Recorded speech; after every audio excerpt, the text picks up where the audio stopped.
लोकसभेला ताई जात असताना मी त्यांना सांगण्याची काही आवश्यकता नाही, कारण माझा जरी लोकसभेचा 10 वर्षाचा अनुभव असला तरी ताईच माझ्या नेत्या आहेत. त्यामुळे नेत्यांना शिकवण्याचे दिवस अजून आलेले नाही आहेत. तर हां, जसं ताई म्हणाल्या तसं हा वेगळा प्लॅटफॉर्मवरतीचा अनुभव असणार आहे. तर त्यासाठी आम्ही सगळे जोराने तयारीला लागलो आहोत आणि खूप खूप वाट, ज्या गोष्टीची बीड जिल्हा अनेक वर्षांपासून बघतोय, गेल्या 5 वर्षापासून ज्याची वाट संपूर्ण जिल्ह्यांनी पाहिली, तो क्षण आलेला आहे. त्यामुळे आम्ही सगळे या निर्णयाने निश्चितच ताईंच्या पाठीशी भक्कम आहोत.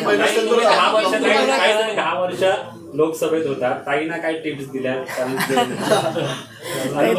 ताईचं बोट धरून मी प्रत्येक पाऊल माझं टाकलेलं आहे गेल्या 10 वर्षामध्ये. त्यामुळे मी ताईंना काही सूचना देण्याची खरंच आवश्यकता नाही आहे. मी मात्र त्यांचं मार्गदर्शन वेळोवेळी घेतलेलं आहे आणि एक सक्षम, खंबीर, प्रगल्भ, अभ्यासू नेतृत्व असल्यामुळे त्यांना कोणाच्याही मार्गदर्शनाची काही गरज असते. मान्य केलं थोड्या वेळापूर्वीच, कारण नवी इनिंग आहे लोकसभेमध्ये. राज्यातले प्रश्न वेगळे असतात, लोकसभेमध्ये वेगळ्या वेगळ्या प्रकारे कामकाज चालतं. तुम्ही 10 वर्षाचा अनुभव घेतलेला आहे लोकसभेमधला, त्यामुळे नेमकं मोदींच्या जवळ राहून तुम्ही काम केलं आहे पंतप्रधानांसोबत. नेमकं आता कशा प्रकारे, कारण त्यांनी पक्षाचं संघटनाचं काम जरी वरिष्ठ नेतृत्व केलं असं तरी पण लोकसभेमधलं कामकाज साधारण राज्यसभा आणि लोकसभेचे मिळून 850 खासदार असतात. त्या खासदारांपैकी मी एक आहे. ताई राष्ट्रीय कार्यकारिणीच्या सदस्य राहिलेल्या आहेत. त्यामुळे तसं बघायला गेलं तर ताईंनी मोदींजींच्या जास्त जवळ काम केलं माझ्यापेक्षा.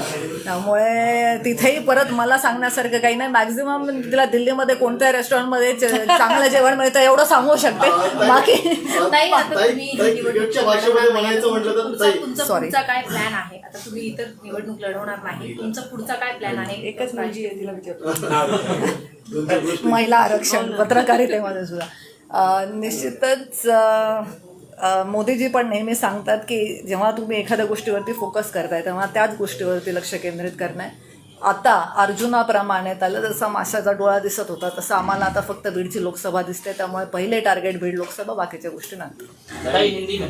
आता काय झालंय की या 2009 जेव्हा मुंडे साहेब लोकसभेला उभे राहिले होते तेव्हा पूर्ण बीड जिल्ह्यामध्ये एक उत्साह होता की डायरेक्ट मुंडे साहेबांना मतदान करायचं होतं. आता प्रीतमताई मागच्या वेळी उभ्या होत्या तेव्हा मी लोकांना आवाहन केलं की प्रीतमताई नाही मी उभी आहे, किंवा माझ्या बहिणीला तुम्ही ओटीत घ्या वगैरे. आता लोकांमध्ये एक उत्साह आहे की आम्ही डायरेक्ट ताईंना म्हणजे मतदान करणार. हे एक आकर्षण आमच्या फॉलोअर्समध्ये नक्की आहे. आणि मला बाकीच्यांना काय वाटतं माहीत नाही, पण मला नक्की मी म्हटलं की संमिश्र भावना आहे, कारण प्रीतमताई अत्यंत कष्टाने काम केलं 10 वर्ष.